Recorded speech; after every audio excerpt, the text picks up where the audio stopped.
మండుతున్న పొద. మోషే తన గొర్రెలను మేపడానికి హోరేబు పర్వతం వరకు వచ్చాడు. అక్కడ ఆయనకు ఒక పొద మండుతూ కనిపించింది. కాని అది కాలిపోలేదు. వింతగా ఉందే, దగ్గరకు వెళ్లి అదేంటో చూద్దాం అని మోషే అనుకున్నాడు.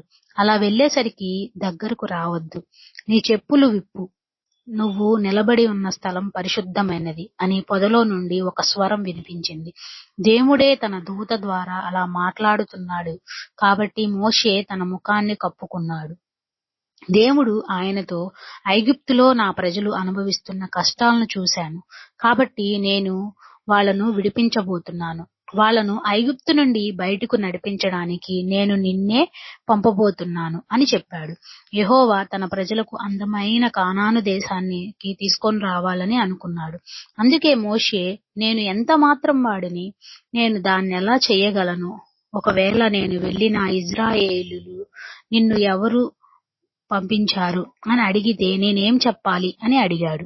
అప్పుడు దేవుడు, అబ్రహాము దేవుడు, ఇస్సాకు దేవుడు, యాకోబు దేవుడు అయిన యెహోవా నన్ను పంపించాడు అని నువ్వు చెప్పాలి అని చెప్పాడు. నిరంతరం నా పేరు ఇదే అని చెప్పాడు. నువ్వు నన్ను పంపించడానికి నేను చెప్పినా వాళ్ళు నమ్మకపోతే ఎలా అని మోషే అడిగాడు. నీ చేతిలో ఉన్నది ఏమిటి అని దేవుడు అడిగాడు. కర్ర అని మోషే సమాధానం ఇచ్చాడు. దాన్ని నేల మీద పడేయి అని దేవుడు చెప్పాడు. మోషే అలా పడేసినప్పుడు అది పాముగా మారింది. అప్పుడు యెహోవా మోషేను మరో అద్భుతం చూపించాడు. నీ చెయ్యి నీ వస్త్రము చాటున ఉంచు అని ఆయన చెప్పాడు. మోషే తన చేతిని అలా ఉంచి తీసినప్పుడు అది తెల్లగా మంచులా మారిపోయింది. ఆ చేతికి కుష్ఠిరోగం వచ్చినట్లుగా కనిపించింది. ఆ తరువాత యెహోవా మూడో అద్భుతం చేయడానికి మోషేకు శక్తినిచ్చాడు.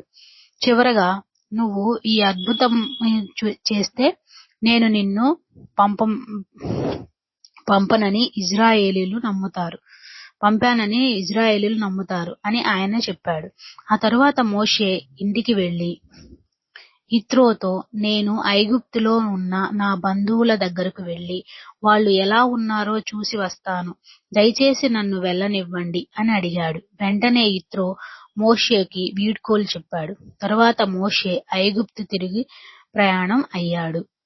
ఇదంతా కూడా నిర్గమాకాండం 3వ అధ్యాయంలోని 1-22 వచనాల్లో, 4వ అధ్యాయంలో 1-20 వచనాల వరకు ఉంటుంది.